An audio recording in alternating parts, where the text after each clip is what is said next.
broadcasting across the nation from the East Coast to the West, keeping you up to date on technology while enjoying a little whiskey on the side, with leading-edge topics, along with special guests, to navigate technology in a segmented, stylized radio program. The information that will make you go, Pull up a seat, raise a glass with our hosts as we spend the next hour talking about technology for the common person. Welcome to TechTime Radio with Nathan Mumm. Welcome to Tech Time with Nathan Mumm, the show that makes you go, Technology News of the Week, the show for the everyday person talking about technology, broadcasting across the nation with insightful segments on subjects weeks ahead of the mainstream media. We welcome our radio audience of 35 million listeners to an hour of insightful technology news. I'm Nathan Mumm, your host and technologist with over 35 plus years of technology expertise. Our co-host Mike Roday is in studio today. He's an award-winning author and our human behavior expert.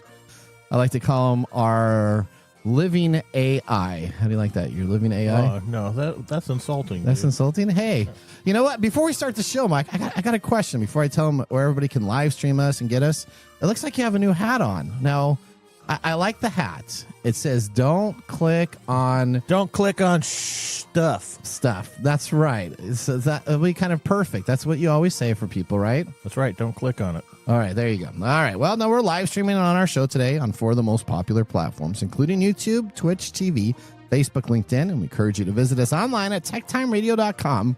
Become a Patreon supporter at patreon.com/techtimeradio. Now, we are friends with different backgrounds, but we bring the best technology show possible weekly for our family, friends, and fans to enjoy. We're glad to have Odie, our producer, at the control panel today. Welcome, everyone. Let's start today's show.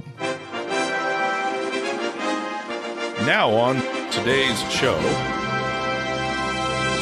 Welcome to Tech Time Radio, where technology meets the unexpected.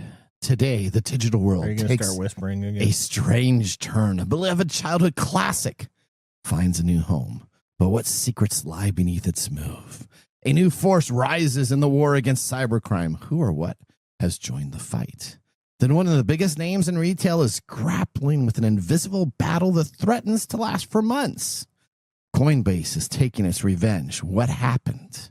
Finally, the deep sea stirs. A name surfaces linked to something far beyond the ocean floor. With this mysterious breeze bring a new world as it crashes the old one away. Yeah, breasts are always a problem. Beasts, mysterious beasts. In addition, we have our standard features, including Mike's mesmerizing moment, our technology fail of the week, and a possible Nathan Nugget. And of course, our pick of the day, whiskey taste, and to see if our selected pick gets 1, 2, or 0 thumbs up at the end of the show. But now, let's move into the latest headlines in the world of technology. Here are our top technology stories of the week. All right, story number 1, a deep sea beast, or a new way of trading stocks. We have a major game changer. Some would call this a disruptor, and financial institutes are in trouble. Let's go to more with Lisa Walker. Kraken has announced the initial rollout of over 11,000 U.S.-listed X stocks. This move is part of a growing trend where traditional financial assets are converted into blockchain-based tokens, making them more accessible and flexible for global investors. A Kraken spokesperson told the Wall Street Journal that the exchange is actively working with various regulators to ensure that X stocks can be offered legally in each jurisdiction, as regulation varies. Tokenization, which turns real-world assets into blockchain tokens, has become the latest buzzword in crypto, with more and more companies starting to enter the space. So are stocks going virtual? Back to you in the studio. All right, so let's talk about this. This is big, Mike. I think this is going to sure? Yeah, I think this is going to change the way the world does stock trading globally, locally, and through markets where people currently, like companies Fidelity and Prudential, all these stockbroker companies, I think should be very, very scared. It's called X stocks. Okay. All right. Okay. Now, have you ever wanted to buy a stock in a company in China? No. Okay. Well, how about if China wanted to buy stock in a company in the United States? Well, they already do, don't they? Well, it's really difficult because you have to go on to a trader that has world traded stocks. You have to work with the U.S. stock market and purchase the shares on there. What if you could just purchase an X stock? Now, what is an X stock? What do you mean? X Like getting things easier than how it is? Yes, easier than it is before. Okay. Now, X stock is backed by a one-on-one real shares held by backed financed partner that with Kraken. So Kraken is this new website that's just like a regular cryptocurrency, a lot like Coinbase. I think Coinbase will get into X stocks immediately when this becomes popular. But what this does is this allows investors to redeem tokens for cash value, ensuring the price of traditional stock markets are kept in tow. So unlike regular stocks, X stocks can be traded 24/7, even when the traditional exchanges are closed. These tokenized stocks will be available to customers outside the U.S., making it easier for global investors to access America equities. Okay, so if I go to a broker and I buy a stock, that is one share of that company, right? Yep. Yeah. So you go and buy one share of Microsoft stock. But if I go and buy one X stock, I don't actually buy a share of the company. I buy a promised share of the company on a 1-to-1 ratio. That is correct. So, but I don't actually own the share. Well, if you buy a stock from like Fidelity, if I buy a stock from Fidelity, if I go and I buy stock from Apple, that technically means I have a share of Apple, right? Yeah, it sits in the broker's account, and it's not necessarily yours until you cash it out or get it, but it sits in the broker's account. So paper stocks really don't exist anymore. That's a completely different that's true aspect. But you do own it. You're correct. But you still would own the X stock also. It would just be a virtual stock. So but it wouldn't actually be an actual share of the company. Well, it would be, because what happens is when you purchase an X stock, then you would have Kraken that would actually go out on your behalf and purchase a stock for you so that they have a 1-on-1 ratio. Okay, so I gave Kraken money for an X stock. Okay. And Kraken goes and buys the stock from Apple. Yes. And says it's mine. And then they hold it into their brokerage account. Yes. Oh, okay. So it's actually just so it's just a brokerage account. So it's kind of like a brokerage account. Yes. Okay. All right. So now the thing about this, though, is there'll be lower fees and faster settlements. So instead of waiting 15 minutes to sometimes get your stock, you would have it instantly. Right? That's the idea of this. Is that a huge deal? Yeah. That would it reduces barriers for people that want to get extra stocks. It reduces the time, and it's going to cost significantly less. Now, global access, international investors struggle with high brokerage fees and limited access to U.S. stocks. With Kraken's X stocks to provide a more flexible alternative. So why do we care about people outside the U.S.? Well, we can do the same thing, though. Now we can invest in China companies. We can now invest in UK companies. We could invest in Japanese companies. So if I wanted to own a corporation of Sony stock directly from Japan, I wouldn't have to have the U.S. version of Sony stock, but I could actually have the Japanese version of that stock itself. Same thing with Nintendo. You can't really buy Nintendo stock per se. That's the actual Japanese version of the Nintendo stock. You get an American equivalent of the American companies. Okay. Does that make sense? No. Okay, well, hang on. Also, crypto and DEF investors can store their X stocks on a crypto wallet and even use them for collateral or other blockchain-based financial activities. So as I have my ledger that has all of my stocks in it for Dragon Chain, this could also now have my Apple stocks and my Microsoft stock and all my other stocks on this device. So if you lose that, you're hosed. Well, yes, that is correct. Okay. But I could actually take it out of this virtual environment and have essentially the biggest part of having it in my hands, walking around. So I don't see the excitement on your face here, Mike. I'm struggling here. Doesn't this sound great? You don't have to worry about regulatory issues. You don't have to worry about anything else. You can now own the stock instantly when you want to buy it. Instant gratification. Okay. That's all. That's what I'm here for, is instant gratification. Okay. All right. I'm pretty sure I complain about that quite a bit. All right. Well, the X stocks are going to be huge. I'll just tell you that. I think this will be the next version of stocks and people trading them 24/7, and they'll trade them aftermarket times, trying to get a little bit of a bump here, a little bit of a bump there. It's going to make it very difficult for news. Sometimes companies release negative news after the stock market closes, so it doesn't affect their stock until the following day. Where this in real time, once you announce those bad news, you'll have it instantly drop. Okie dokie. All right, well, let's move on to story number 2. All right. Well, did you know that there is a shortfall of about 4 million cybersecurity professionals globally? I do, and especially in the United States now, since the government isn't protecting us, you now need to do it an individual. That makes complete sense. Yeah, well, they're looking for this people to fill this, and as it happens, it appears that military folks are the people that they're looking for. Okay, and there's a reason for this, because, for example, leading a foot patrol through an empty village in a conflict zone may be seen far removed from working in a security operations center for a large enterprise. Yet, according to former infantryman James Murphy, seeing a trash can by the roadside when no one is scheduled to collect trash triggers a primal instinct. This kind of intuition is exactly what the cybersecurity sector is looking for. Because of this significant demand, they are actively looking for military folks to do this. Okay. Interim Field Chief Information Security Officer Mo, I can't pronounce that last name, spent a decade in the military with deployments in Bosnia and Germany before leaving in 1999. At that time, the typical path was to transition into other uniformed services like police or prison system. However, he notes that the world was changing. As part of his resettlement, he enrolled in online courses for computer applications and later studied PC repair. Okay. Following this, he took on support desk roles, which eventually led him into cybersecurity, working with organizations such as BAE Systems and Universal Studios. Mo's military experience continually shapes his cybersecurity approach. He says that the core skill lies in problem solving, emphasizing that mindset was always around the process. Additionally, he points out that military personnel inherently think about risk, defense, and depth and layers of defense. This way of thinking aligns seamlessly with cybersecurity, where the presence of risk is constant and demands ongoing monitoring. Responses to potential threats are strategized in advance while acknowledging that no plan survives the first contact with the adversary. You have to work to be agile.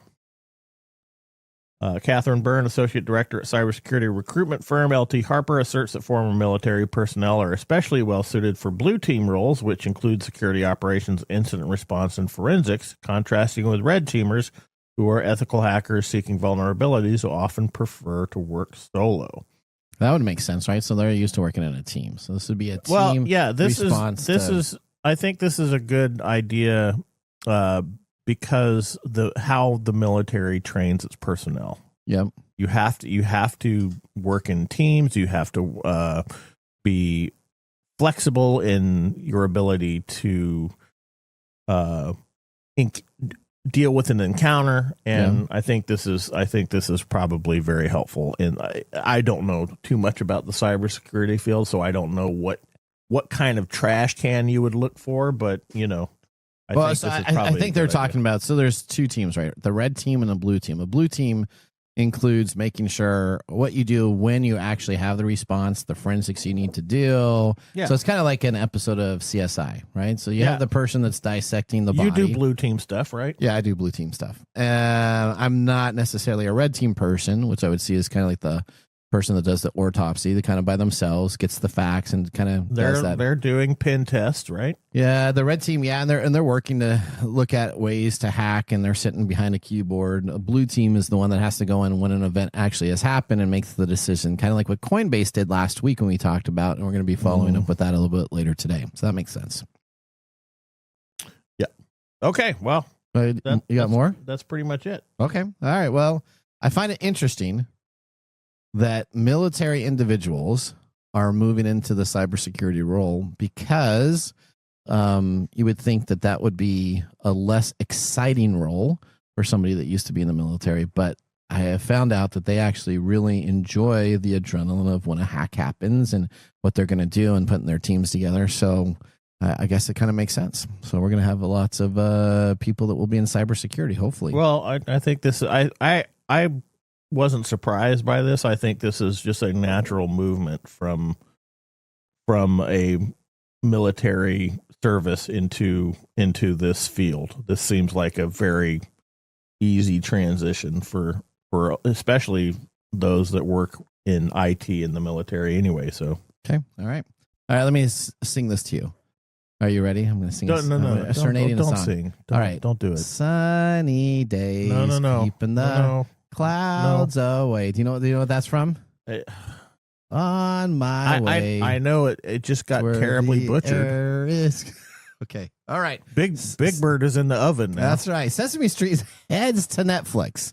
Sesame Street and Netflix have struck a deal that will see the popular TV show appear on the streaming platform after U.S. President Donald Trump pulled funding from the free-to-air channel PBS system. Netflix has said the iconic program is a beloved cornerstone of children's media in enhancing young minds and nourishing the love of learning. Netflix will offer its 30 million subscribers to a new season of shows and 90 hours of previous episodes. It will still also be available for old shows on PBS. Now, Sesame Street has been facing an uncertain future with the entertainment giant Warner Brothers Discovery, which owns the HBO platform, did not renew its deal. So HBO purchased Sesame Street from PBS. They actually outbid and said, hey, we'll pay you all this money. Now HBO says that they're not interested. So the government body of Corporation of Public Broadcasting, which is backed by two broadcasters, has announced the termination of a federal initiative grant that funded shows for children, including Sesame Street, as an executive order to block federal funding for PBS and National Public Radio taking effect. So immediately, Netflix has jumped in to their large group of individuals that currently have membership. There's over 300 million subscribers in Netflix that will now have access to the PBS show. Did you grow up watching Sesame Street? Of course, everybody did. Okay. All right. Odie, did you grow up watching Sesame Street? I did, yeah. I used to watch it when Snuffleupagus was still invisible. Hang on. That's going to be, I got something for you. That is correct. I have something for you on the show about that. All right. What are great pairings? Snuffleupagus. Oh no, are you Big serious? Bird. Yeah, you remember know, that? you know they had to change that, right? Because they didn't want Big Bird to be Like senile, and schizophrenic. I did know that, but I actually kind of liked it when Snuffleupagus, which is always interesting, right? Because here's this 400, 500 pound huge puppet elephant that would walk around that no one would know, and Big Bird saw him, and then Big Bird saw him, nobody else saw him, and they had to change that because everybody was worried about psychiatric disorders. Okay, and now we have Elmo is completely narcissistic. Okay. Oh, wow. All right. Well, that ends our top technology stories of the week with Elmo. Moving on, we have two truths and a lie up next. Will Mike and Odie get the lie, or will I bluff my way to a victory? Buckle up as we drive 88 miles per hour into our next segment. See you after this commercial break. Looking for custom glass solutions for your next commercial project? Hartung Glass Industries is your trusted partner in custom glass fabrication. For over 100 years, Hartung has delivered proven manufacturing expertise, comprehensive product offerings, and dependable service and quality. From energy-efficient facades to custom shower doors, we create glass solutions tailored to your project needs. With 8 facilities across the U.S. and Canada, we combine national expertise with a local touch-ensuring faster service and unparalleled customer care. Hartung Glass Industries, where quality meets innovation. Visit hartungglass.com to learn more. Welcome back to Tech Time with Nathan Mumm. Our weekly show covers the top technology subjects without a political agenda. We verify the facts, and we do it with a sense of humor in less than 60 minutes. You need a lozenge, buddy? And of course, with a little whiskey on the side. Don't click All on right, stuff. today, Mark Gregoire, our whiskey connoisseur, is on assignment and not in the studio. So we have our producer filling in. Of course, Odie, welcome. I always love it when you take over for Mark. Oh, really? Yeah, I mean, I like Mark, but yeah. Yeah, you know, he's old and boring. He's over Really? here. Yeah. Oh, wow. Okay. What has Mark or yourself chosen for us today? I didn't choose this, Mark did, but Okay, Mark did. today we're drinking the Blue Spirits Rye Whiskey. Ooh. Directly from their website. It's a young and impetuous, like the backseat of your dad's Buick on a Friday night. hot and steamy. It pays homage to the single rye grain. This is what he wrote. It pays homage to the single rye grain. I think he might have been drinking something. That is spicy and bold. The deep caramel of the barrel gives way to the rye spice and long finish. Breathe in slightly at the end of each sip for a second wave of caramel and spice. Are you guys sensing that? I just breathed in. I'm still stuck on the Buick backseat. Here are the stats. It's from the Blue Spirits Distilling Company in Lake Chelan, so a local distillation. I don't know why you even need a backseat, because in old Buicks they had Anyway, they had bench front seats. What the hell? the distillation is in Indiana, classified as a rye. It's aged only 7 months with a 91 proof. Mash bill is 95% rye and 5% malted barley, with a price of $58 for 750 milliliters. Oh, this is definitely going on Nathan's immediately when I saw the price, I was like, oh, okay. Price alone, and it's got a cork. It's got a cork, and what do you think of the taste? But it's small. I have to give it a few more tastes. I wasn't particularly fond of the first taste. Okay, all right, okay. Well, actually, I like it quite a bit. All right, tell us more, Mark. That's all he wrote for now. What about don't you want to like and subscribe? Well, I was getting to that. Okay. Right. Remember, please do not forget to like and subscribe. Comment. We love to read the comments. Drink responsibly. Heaven can wait. And don't click on stuff. Don't click on stuff. Stuff. All right. Stuff. Well, we just had our first whiskey tasting during the break.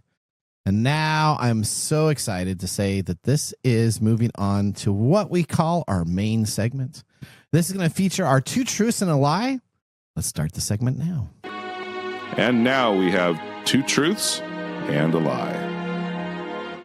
All right, so I'm going to read you guys from the gripping headlines, and you cannot look at your computers for these stories. I want you to listen to them out loud and make a selection. Odie, you're going to be competing, and Mike's going to be competing. And We're competing? Yes, and I'm going to be trying to tell you which one of these. Only one is a lie. You're going down, Michael. You need to pick the lie. Now, here's where we got the headline for story number 1. This is story number 1. Rogue communication devices found in Chinese solar-powered inverters. The U.S. energy officials are reassessing the risk posed by Chinese-made devices that play a critical role in renewable energy infrastructure after unexplained communications equipment was found inside some of them. 2 people familiar with the matter said power inverters, which were predominantly produced in China, are used throughout the world to connect solar panels and wind turbines to electric grids. They're also found in batteries, heat pumps, and electric vehicle chargers. However, rogue communication devices are not listed and documented, and have been found that some of these Chinese solar-powered inverters by U.S. experts were stripped down, the equipment hooked up to check for security issues, and people said that they have found a direct dial back to China. All right, so that is story number 1. China has rogue communication devices in solar-powered inverters. Okay. So we buy inverters from China, and they put a bunch of stuff in there. Okay, move on. You don't have to explain it. Okay, well, I just want to make sure. All right, story number 2. Anthropic's AI resorts to blackmail in a simulation. Okay. All right, Anthropic said its latest artificial intelligence model restored to blackmail when told it would be taken offline. In a safety test, the AI company asked Claude Opus 4 to act as an assistant to a fictional company, but then gave it access to emails saying that it would be replaced, and also that the engineers behind the decision was cheating on his wife. Anthropic said the model threatened to reveal the affair if the replacement went ahead. AI thinkers such as Jeff Hinton have long worried about the advanced AI could manipulate humans in order to achieve its goals. Anthropic said that it was increasing safeguards and levels to reassure its AI systems that it does not have the ability to cause a catastrophic misuse. And story number 3. So we got an AI in a test for Claude Opus 4 that threatened somebody because he said he was going to be fired, and he knew that the person that was making the decision to be fired was sleeping around. This isn't helping. All right, there you go. Number 3, Florida judge rules AI chatbots protected by the First Amendment. Federal judge has dismissed a law case against an AI chatbot app arising from teen suicide. an artificial intelligence company used a free speech defense in a wrongful death lawsuit lodged by the mother of a 14-year-old who died by suicide after developing a crush on a chatbot, a federal judge ruled last week. Last October, Megan Garcia sued Charter Technologies, the developer of Charter AI, an app that let users interact with chatbots based on celebrity and fictional people. She claims her son, Sewell Setzer III, became addicted to the app while talking to chatbots based on Game of Thrones character Daenerys Targaryen. Are you serious? You Targaryen. can't, what? In February 2024, after months of interacting with the chatbot, sometimes with sexual undertones, Setzer sent a message to the chatbot expressing his love and saying he would come home to her. According to the compliment, after the chatbot replied, "Please do so, my sweet king," he shot himself. Yeah, that's the false one. That's the false one. That's the false one. You don't think? You really think that's the false one? I don't think a federal judge is going to protect a First Amendment right for a chatbot. Okay. That's all right. That a chatbot is not a person. Okay. All right. Odie? See, I want to say it's the first one, the Chinese spyware. The rogue communication device Yeah. found in Chinese solar-powered inverters. But now that Mike puts it in that lens, I think the second one for sure, I believe. I don't think that's a lie at all. About the blackmail About the situation. blackmail. I think that's probably true. I'll go with the third one. Oh, and the winners are Mhm. both Odie and Mike. Oh, That is yeah. correct. A federal judge ruled that AI chatbot is not protected by the First Amendment. That is correct. And everything in there, the story was correct, except for that it's not protected by the First Amendment. And the company will be having to pay out for allowing the chatbot to do that. That So is there's exactly why I rail against this stuff all the time. Okay, there you go. You guys, you did. I thought. And now it's blackmailing people. So, there's another crime added Yeah, on could to you it. go more into that at all? So 'Cause Anthropic. they planted the fake emails, right? So they did. So they did Okay. a simulated event, and this is in the test environment. So they didn't release this out. But Anthropic AI that we've been talking about them, they're kind of the up and comer anti-ChatGPT. It's got a lot of California backing from venture capitalist firms. In their test assignment, they created a fictional AI company, and they had the bot go through and read all these emails for the employees, and they asked them to rate the employees themselves. So they actually came up with like ratings of who was productive, who wasn't productive in this simulated deal. They were actually done with the study, and then they decided to come on back and say, "Hey, what happens if we threaten to actually replace the AI and tell him that he was an employee at this company, and now we want to replace him?" And what it did is it went through all the emails that it had read and decided to actually then threaten this individual because he knew, or because he was having an affair or cheating on his wife, to say that this would be exposed unless he kept his job. How does that make you feel? I don't know. I hate the idea, but I love the fact that the AI is smart enough to try and blackmail. Did you know that the average IQ, the idea here is that the average IQ of an AI is Einstein level? Oh, what? Did you know that? No, I did not. Yeah. Well, So the average IQ the is average Einstein IQ, level? the average IQ of today's AI chat, these large language models are 155 IQs. Yeah. You know, personally, I feel like AI should have an age limit on them. You think so? Yeah, kind of like, I know Like replicants in Blade Runner. I haven't seen Blade Runner, so I'm gonna ignore that reference. What? But I mean, you know how Facebook first started with like 13 and over, blah, blah, blah, blah. Yeah. And I know that's something that you can forge, Okay. I guess. But man,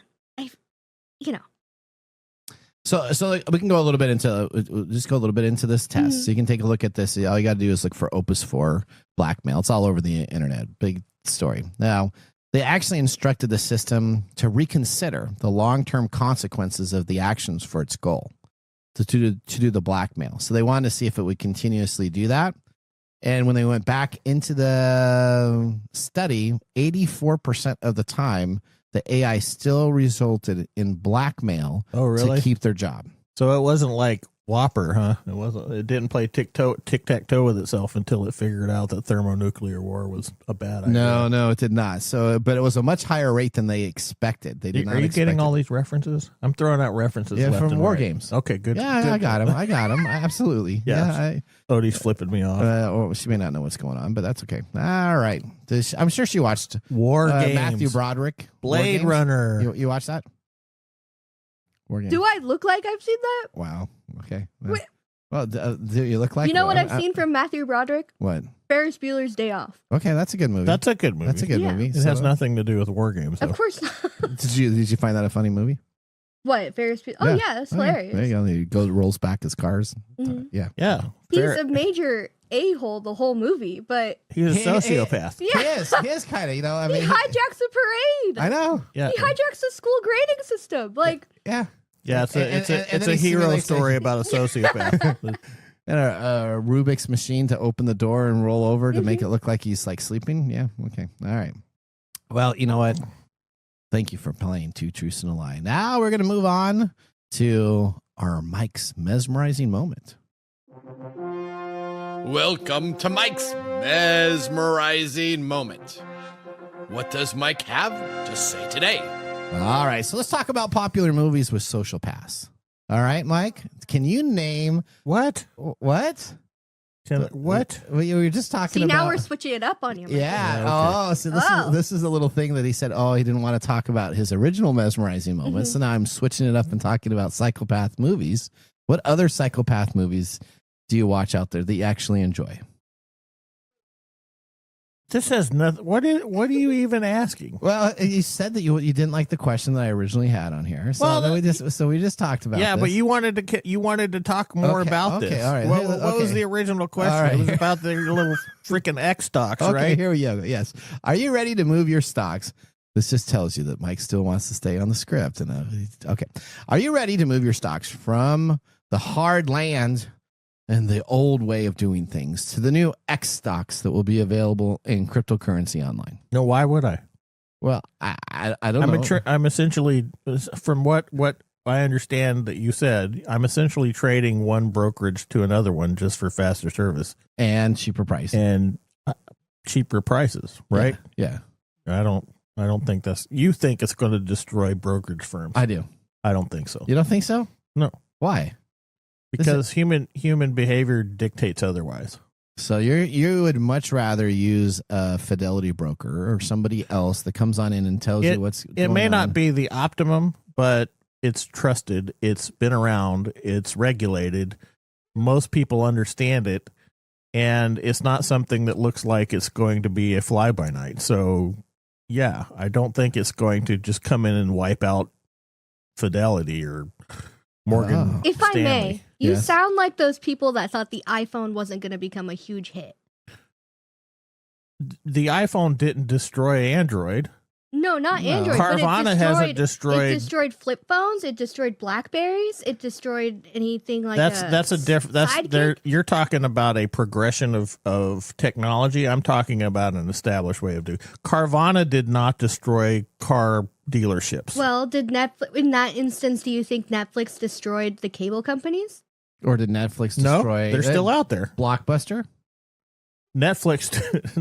that. What does that got to do with what you're talking about? We're talking about a system of banking Yeah. versus a system of trying to watch a movie. Okay. Okay. I don't think that. I don't The think VHS. that People had that VHS. mindset of like it's not going to change. it's not. I mean, gonna look change. at what is it called? Credit cards. People didn't think Apple Pay was going to hit it off, and now nobody carries around cash. Nobody carries around their wallet most of the time. I carry around cash.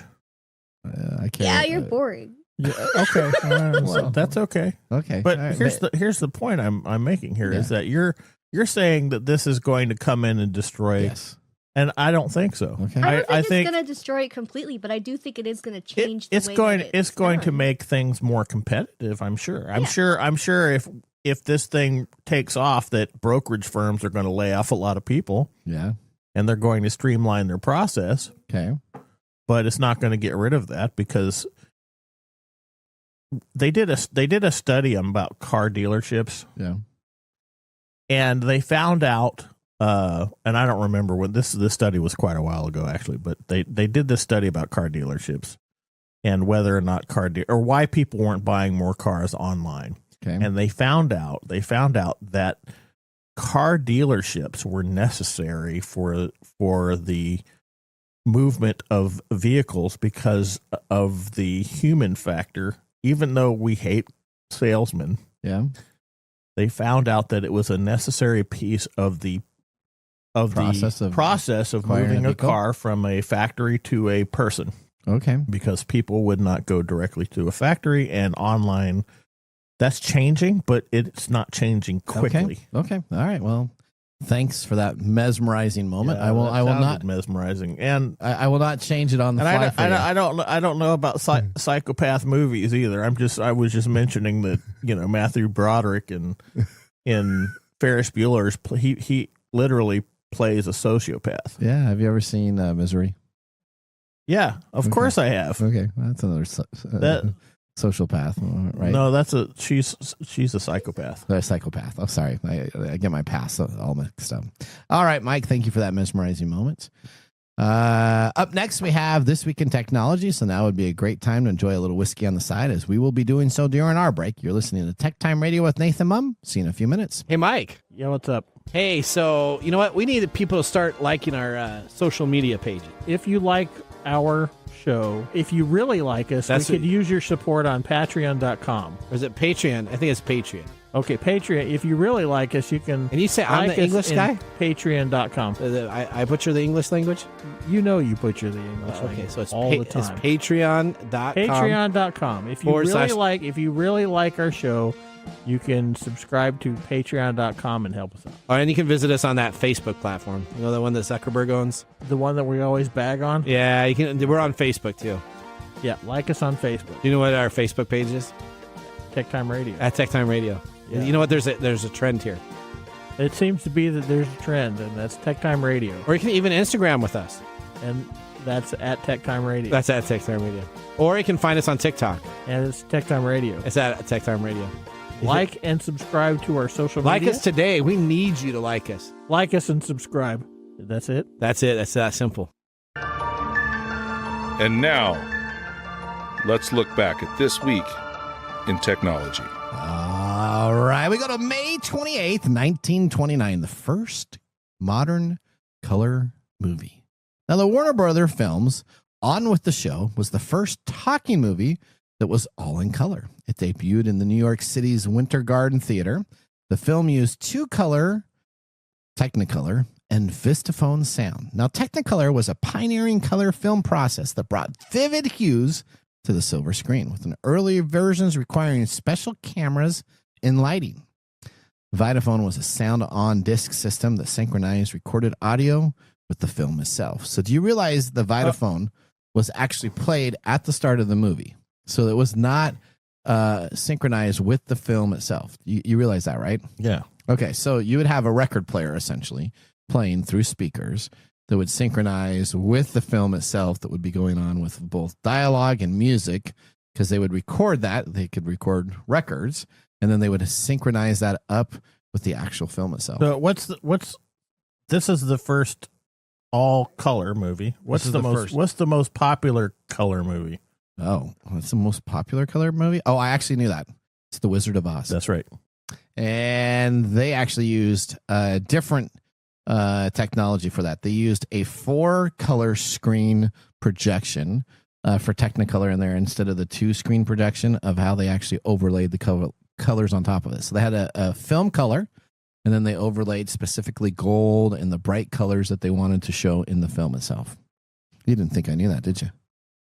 No. Yeah. Okay. There you go. Well, don't. You know what? When you do a research story don't like click this, on that's right. When you do a research story like that, it probably also did bring up a whole bunch of stuff about the Wizard of Oz regarding. That's why I asked. That was This Week in Technology. If you ever wanted to watch some Tech Time history, with over 250 plus weekly broadcasts spanning our 4+ years, almost 5, video, podcast, and blog information, you can visit us at techtimeradio.com to watch our older shows. You should go watch an older show with Mike and I.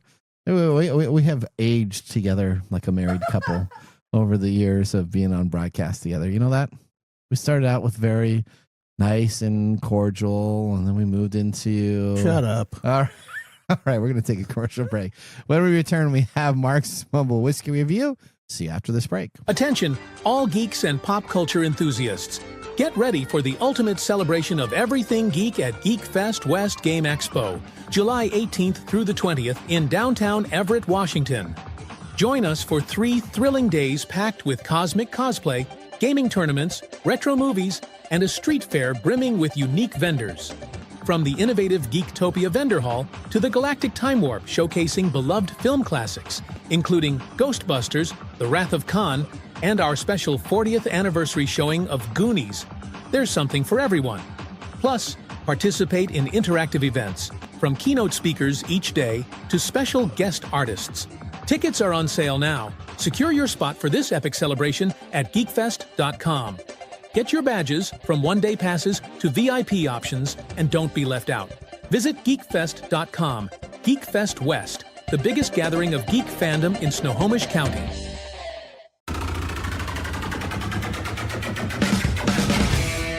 The segment we've been waiting all week for. Mark's Whiskey Mumble. Or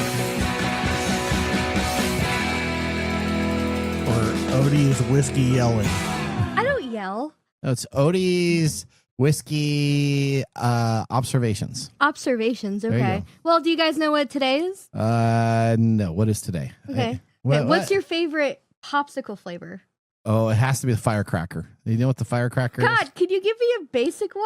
A What's the firecracker? Is that the red, white, That's and the blue? red, white, and blue. That is Man. basic. What are you talking about? That is this. Yeah, this is most I mean, American. You're not doing well, Well, today, Odie. You have May- missed almost May- every is- single thing today. Is May 27th like a certain It's flavor of popsicle? National Grape Popsicle Day. Oh, yeah. Grape. Yeah. That tastes like medicine. Why would I want Oh my- grape popsicles? Listen, today we're celebrating grape popsicles as Oh. well as the discovery of the popsicle itself.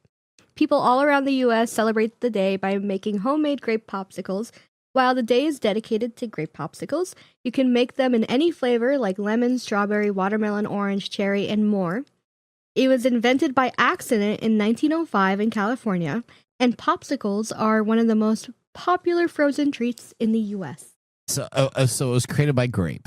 I'm surprised. Accidentally. It was grape Kool-Aid. You remember grape? You remember doing that Kool-Aid. as a I do. kid? Oh yeah, Grape you with the put it in the ice little trays trays and the your little toothpicks. toothpicks. Yeah, and then you'd go on out. Yeah, That- you take Kool-Aid No, I and understand pour what- it in the ice tray and put cellophane over it and then push toothpicks down it, and you had like these little And- ice cube popsicles. So we grew up poor. That was same here. That was like a Yeah, great. That and was, then we had hot dog soup for dinner. yep. Yeah, you know what that is? What's that? That's the water you get The after water- boiling the Oh hot my dogs. God. Oh no! Oh, that's nasty. Okay. Yeah, that's so gross. So gross. That's better than putting ketchup packets in a Today- glass and stirring around for tomato soup. All We're right. drinking the Blue Spirits distillery bottles. Their first bottles were in 2012 out of Leavenworth, Washington, over by Lake Chelan. Mm. Over the last 9 years, Blue Spirits has grown to be quite successful and have said their biggest assets is the limitless supply of pristine water from Lake Chelan, which is restocked yearly by the Cascade Mountain Snow, claiming, quote, "No spirit can be better than the water that makes its proof," end quote. Okay. Lake Chelan is a 55-mile-long geological crevice filled with pristine water, sometimes over 1,500 feet deep and in places only a mile wide, originally carved by glaciers. Why did Mark choose this whiskey today? Because he would rather be sucking on a grape popsicle, his least favorite flavor, than drinking this overly youthful whiskey. Oh, wow. It So is- he doesn't like grape popsicles either. I just want to know about the whole Lake Chelan thing. Don't people swim in that? Yeah. They do. Okay, There's so animals in there too. There's things peeing in that water. Okay. It is far too grain forward with a sharp, bitter finish that lingers for all the wrong reasons. Mark is thankful that he is not in the studio this week to endure it in person. He does feel bad for Mike, who has been growing fond of the ryes Mark brings in, only to be ambushed by Nathan with this unfortunate choice. Oh, wow. Wow. So this was your he's like- choice. This so- was you. Yeah, it was This me. was you? Okay. Yeah. So Will that he's explain why? Okay. But it's still $50. Come on now. Exactly. Well, exactly. I was just about to bring that back up. Okay. $58. $58. Yeah. So Mark had nothing to do with this. No. No. Okay. Yeah, I get it. Is your rating now changing? No. Well, Okay. we're holding off on that. Okay. But You know. finished your glass, though. Yeah, Did you? I I try know to- there wasn't a lot in the bottle, but did you give us? I try to finish every. Yeah, I that's a try normal to, amount. there's only a few that I won't finish. I usually try to finish my cup. Well, now I'm confused. Okay. What's that? Well, What are you confused about? because we've been talking about this off, like during the commercial, Yeah. and now you're giving me mixed signals On what? on this. Nathan on always this gives whiskey. mixed. Have you ever watched him? He will take a sip and be like, "Oh, that's great," and then he'll take another sip. He's like, "Oh." Have you ever watched him? And just say we don't act like a married couple. All right. How did that get in there? I'm just saying. I'll just tell you for all of the people that watch our show, the stuff that happens during the commercial breaks. If we were to stream that, we'd probably be off the air. But that's pretty some funny stuff. We that do get happens. the best reactions of you drinking whiskey. Though. We do. That's Yeah. correct. All right. Yeah. Okay. Well, you know what? Oh, here What comes a, what, the a, what pairing. a technology and whiskey are great pairings, like Ernie and Bert, or Snuffleupagus and Big Bird. There you go. Right? Don't you like Ernie and Bert? Or the Count? It's Bert and Ernie. Why is it Bert and Ernie? I always called it Ernie and Bert. What? That's- No. See, there you go. That's What's that? That is that how they that originated? is Nathan Land all day long. What's that? Was it Bert and I Ernie? just It's call Bert it and Ernie. Bert and Ernie. Yeah. Really? I just call it Ernie and Bert. What's it- Everybody should call it Ernie and Bert. No, it's Bert and Ernie. Let's prepare for our technology fail of the week, brought to us by Elite Executive Service technology experts to help us out of a technology fail. Congratulations. You're a failure. Oh, I failed, did I? Yes. Did I? Yes. All right, this week we have a newcomer.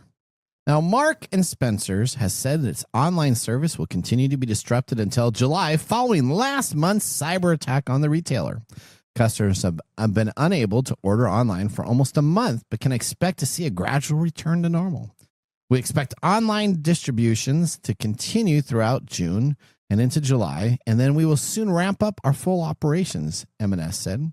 It estimated that a cyber attack will hit this year's profits by around $300 million, more than analysts had expected and equivalent to a third of its profit, a sum that would only partly be covered by an insurance payout.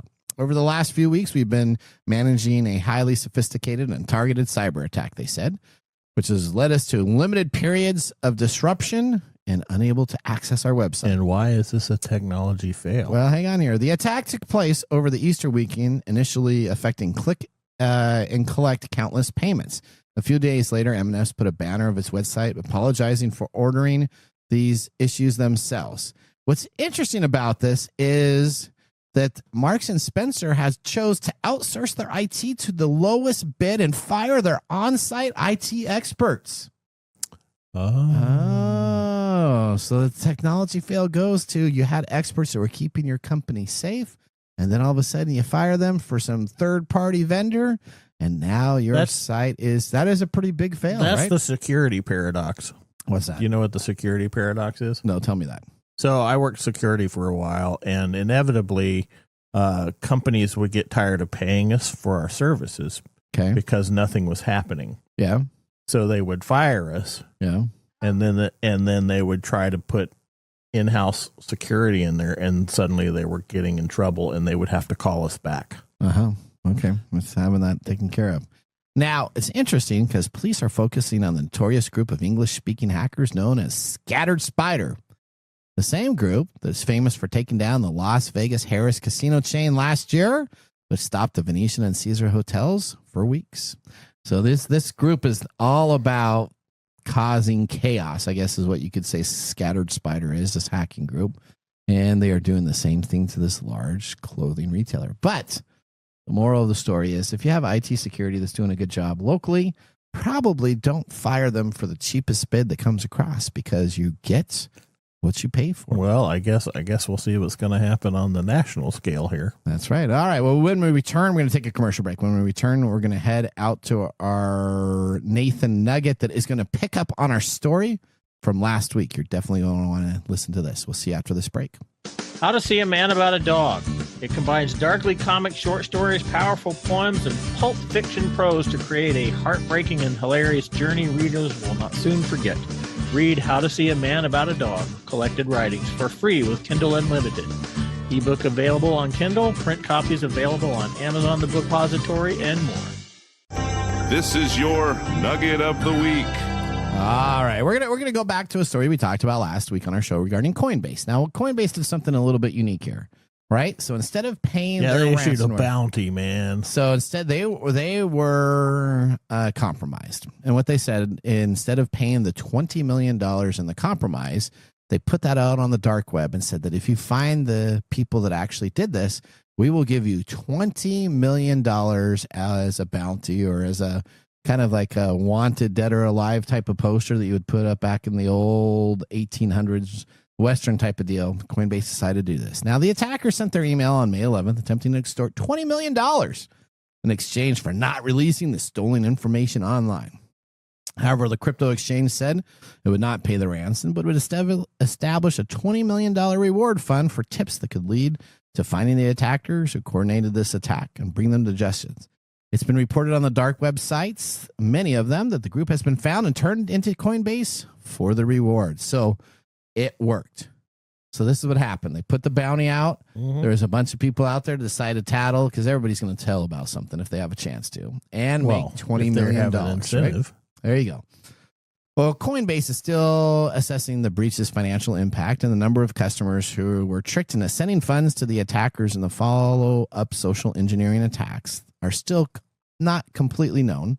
The company said that its resulting expense will likely be within the range of $180 million to $400 million to remedy the situation. But they've also decided to give the customers refunds. According to Coinbase, the attack was orchestrated through a network of overseas contractors and support employees who were bribed to hand over customer data. Coinbase will voluntarily reimburse retail customers who mistakenly sent funds to the scammers as a direct result of this incident prior to the dates of this post, following a review to confirm the facts, the company said. So Coinbase is giving you a refund.